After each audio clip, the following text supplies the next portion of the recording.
Hey guys, welcome back to another video on my channel. Today we're back in Minecraft Bedrock. That is because 1.19.80.22 has released. This is actually a preview and beta that is basically covering a lot of 1.20 features. So firstly, there are 5 new armor trims, and they are, as you can see, this one. We've got the Shaper armor trim, which as you can see just adds a bit of detail to the actual arms and the chest piece. You then got the Silence armor trim, which you can see right here.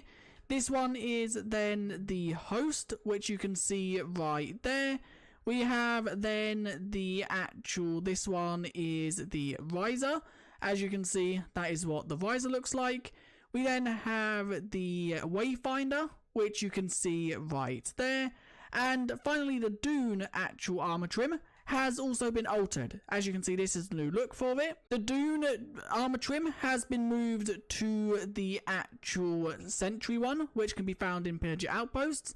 And the old Sentry one has been moved to one of these new ones. Now, this one right here can be found within ancient cities. It's called the Silence.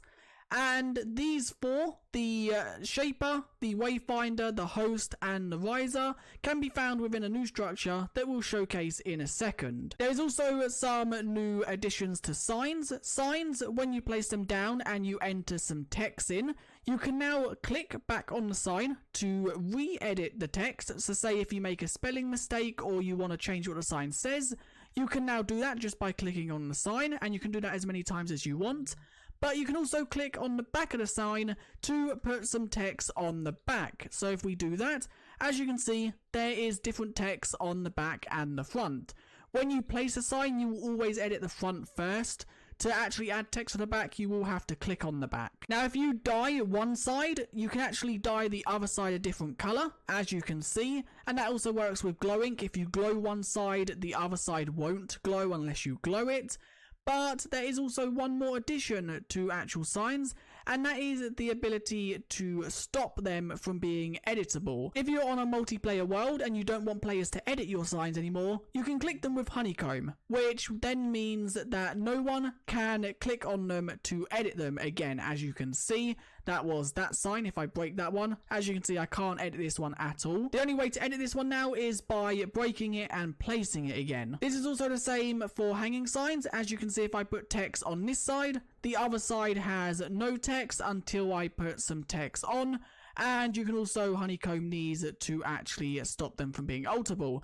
You cannot color them or glow them once they have been honeycombed either. Suspicious gravel can now actually be found naturally in the world. It can be found at ocean ruins that are the cold variant, so the ones that spawn with obviously gravel at the bottom. You can now find random blocks of the sus gravel there. There is also 16 new pottery shards that now makes up 20 in total. So as you can see, this is what the actual new pottery shards look like. If I quickly just go through them all, you can slowly see that there's a load of different types now, which I think is really cool because it adds so much more to the actual pot. I especially like the one with the actual, what looks to be a sniffer. I don't know if that is what it is meant to be. Also, the heart is really cool, and also the potion I like. But there are so many more. There is a new structure, which you can locate using the /locate trial ruins. So this structure, as you can see right here, is a structure that is mainly buried underground. You can find sus sand and sus gravel here. And if we go down into this one, if we go down, in Bedrock Edition it seems to be carved out more. I don't know if this is intentional or if this is currently a bug, but in Java Edition they are a lot more buried. But I think I like them being carved out so you can actually like see what the structure looks like. But this is what it is. It's basically just like a village made up of load of colourful blocks, also mud and stuff like that. And it's basically been abandoned. So you can come here to dig up all the sus sand and sus gravel to find certain pottery shards and also the 4 new armor trims. Cherry leaves now also have falling particles from them to match Java Edition. So if you place these down or go to the biome, they will now have falling particles. And there is also a new skulk sensor called the Calibrated Skulk Sensor. And what this basically does is it outputs a redstone signal based on the vibration it takes in. You can also put amethyst blocks next to it, and what that will basically do is that will then output the signal strength going to other skulk sensors, so you don't have to keep recreating a vibration going all the way down like you used to have to do, like with trapdoors and stuff like that. So you can now make really long skulk sensor circuits basically without having to keep repeating the same vibration. You can do it once at the start, and then the actual amethyst block will then output it going all the way down. And one final change that isn't a part of the 1.20 is Shipwrecks now have moss in their loot table. So that is to match Java Edition. But if you are now looting Shipwrecks, there should now be a chance you can find moss. A few things I actually forgot to mention is the actual suspicious sand can now also be found at ocean ruins that are the warm type, so the ones that you can find in the warmer ocean biomes. And also, there is now rumoured to be a wishlist button on the marketplace. I just checked it out and I can't find it, so I don't know if it's something that will be implemented maybe when this update is fully done, or something like that. But there is now meant to be one because it is actually listed in the patch notes. A few more bug fixes. Pink petals will now play a sound when you add more to them. If I actually had sounds on, let's quickly just see audio. Let's turn sounds up. If you now add petals to it, it will now play sounds every time you add a petal to it.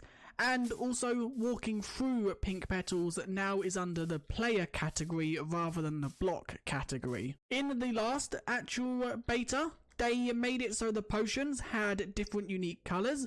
Well, that is said to be reverted due to some conflicts with potion types and texture types. So that is now reverted. They said it should be back in the future, but currently it's been reverted back. They still don't have the enchantment glow though. And there is also a load of technical changes and also other little fixes that I will once again have in the description. So if you want to check them out, then the patch notes will be linked so you can go and read about them. That is it for this Bedrock Edition beta and preview. We actually got everything we got in Java Edition apart from the sniffer egg and the new flower. So maybe that'll come in a hopefully next Bedrock beta or preview or the one after that. But it was actually quite a big one for both Java and Bedrock. So if you did enjoy, leave a like and subscribe, and I guess I'll see you guys in the next one. Bye.